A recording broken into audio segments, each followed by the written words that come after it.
Welcome to the deep dive. Today we're getting into something really interesting. Love languages. Hmm. We all kind of know what makes us feel loved, right? But what if digging into those preferences could actually tell us something about, well, our past hurts? Yeah, or even about some of those behaviors we have that aren't always great. The toxic traits people talk about. Exactly. So think of this as like a journey of self-discovery for you listening. Right. We usually focus on the good stuff about love languages, how nice they feel. Sure. But today we're going to explore how those very needs, maybe when they're not met or when we take them too far, could actually be tripping us up. Okay, so our mission today for you is sort of illuminating that link, the link between what you deeply want in terms of love and maybe some old stuff, some past experiences that might be driving unhealthy patterns now. Precisely. So, just a quick refresher first. Dr. Gary Chapman's 5 love languages. We've got words of affirmation, Yeah, needing those kind, supportive words. acts of service, when people do things to show they care. Then receiving gifts, the thought behind the present. Quality time, that real focused attention. Undivided attention, yeah. And finally, physical touch. Hugs, closeness, that sort of thing. Okay. So what's really fascinating you were saying is how your main one, your primary language, might actually connect back to your childhood. Oh, absolutely. It often reflects how love was shown to you back then. Or maybe, more importantly, how it wasn't shown. Hmm. Those early experiences, they really stick with us and shape what we even recognize as love later on. Right. So that strong feeling that I need this to feel loved, it might be an echo. Totally an echo. Let's take an example. Say words of affirmation is really high for you. Go. Could that be because growing up, maybe praise just wasn't really a thing, or maybe criticism was more common? Ah, okay. Mhm. So you end up really needing that verbal validation as an adult. Exactly. It's like you're trying to fill a gap left from way back. Yeah. Or think about physical touch. If that's your number one, maybe affection was kind of scarce Mm. or inconsistent.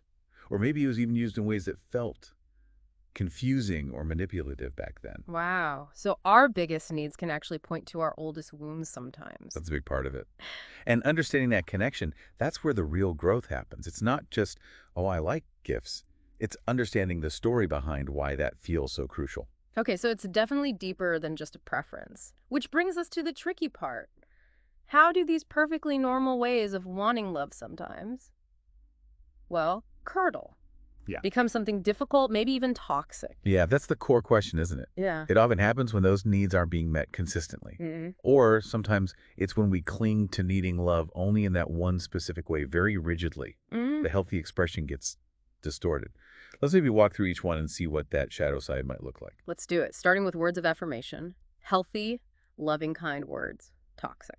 The toxic side, or the challenging side, let's say, can be this really intense dependency on praise from others. Like needing it constantly. Yeah. Yeah, almost like fishing for compliments, feeling genuinely worthless if you're not getting that verbal boost. Yeah. It stops being about appreciation and becomes more about needing constant external validation to feel okay about yourself. Oof. That's a tough mirror.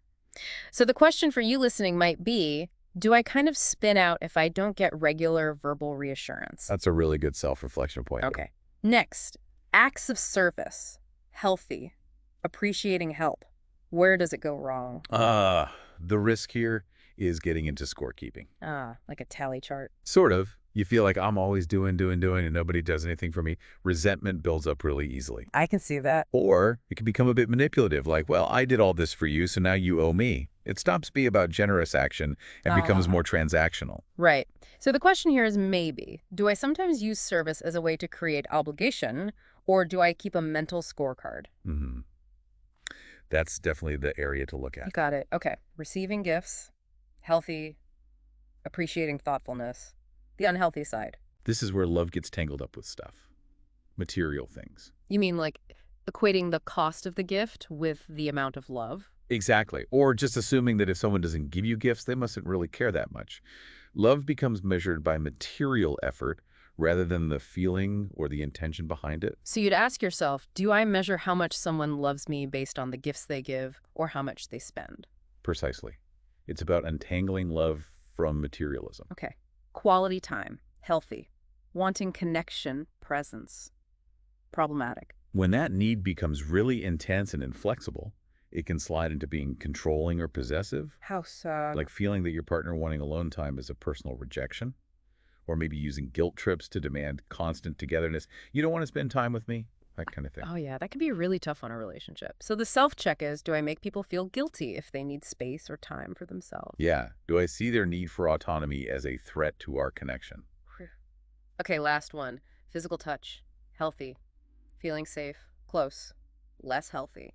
It can sometimes mean focusing so much on the physical closeness that the emotional intimacy gets sidelined. Like using touch to avoid talking. Exactly.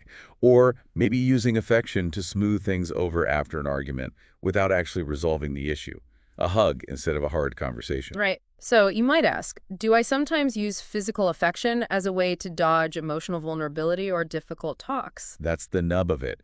Does touch become a substitute for deeper connection rather than an expression of it? Wow. It really is powerful how these basic needs can have these, well, these shadow sides. Okay, so we've talked about how this might show up. What can people actually do with this information? How do we use it for growth? Great question. Awareness is step one, like we said, but it's got to lead somewhere, right? Right. Actionable steps. Okay, first, really honest self-assessment. Maybe take one of those love language quizzes if you haven't, but be super honest. Answer based on your gut reactions, your real feelings, not how you wish you were. Yeah, no aspirational answers, just the real you. Okay, Yeah. what's next? Then, start noticing your triggers. When do you get most upset or reactive in your relationships? Like what pushes your buttons? Exactly. And then dig a bit deeper. What's the unmet need underneath that reaction? Is it really about the dishes not being done? Or is it about feeling unseen, needing control, wanting affection, needing validation? And that probably links back to what we talked about earlier, the childhood stuff. Very likely, yeah. Yeah. Which leads to the next step, maybe exploring some inner child work. Inner child. Tell me more. Well, often these uh, less helpful reactions, these toxic traits, are actually driven by a younger version of ourselves, a part of us that's still trying to get those old needs met in the only way it knew how back then. Okay, so it's like a younger part of me acting out. Kind of. And things like therapy, journaling, specific inner child exercises, they can really help you understand and heal that younger part's wounds. That sounds really profound, actually. What else, practically? Communication, but specifically, learning to state your needs without blame. Okay, give me an example. So instead of like, you never spend any quality time with me, which just makes people defensive, Right. Walls go up. try framing it around your feelings and a positive need. Something like, I feel really connected and happy when we can just hang out together without distractions. Ah, okay. It's softer, less accusatory, focuses on what you do want. Exactly. It invites connection instead of conflict. And the final piece, maybe the hardest, Lay on me. owning your own stuff, acknowledging your own shadows, those less than perfect ways your love language shows up. So being accountable. Totally. Like being able to say, okay, my top love language is quality time. And yeah, sometimes that means I get anxious or maybe even a bit demanding when people need space because deep down I'm scared of being left out. Wow, that takes courage, but I can see how owning it is key. It really is. That self-awareness and taking responsibility, that's where real change starts. So wrapping this up, Yeah, it's clear our love language isn't just, a simple preference like liking chocolate over vanilla. not at all. It taps into something much deeper about needing to feel seen, valued, connected.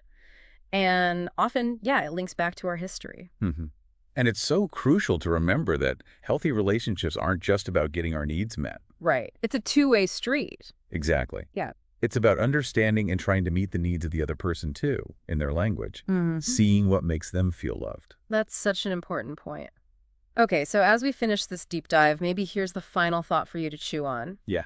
Now that you're maybe more aware of the potential, let's say, darker sides or challenges linked to your deepest needs for love, what's one small conscious step you can take? One thing you can do to show up in a healthier way, both for yourself and, for the people you care about. That's a great takeaway question. It's an ongoing process, this self-awareness thing. It really is. We hope this conversation gave you some useful things to think about on that journey.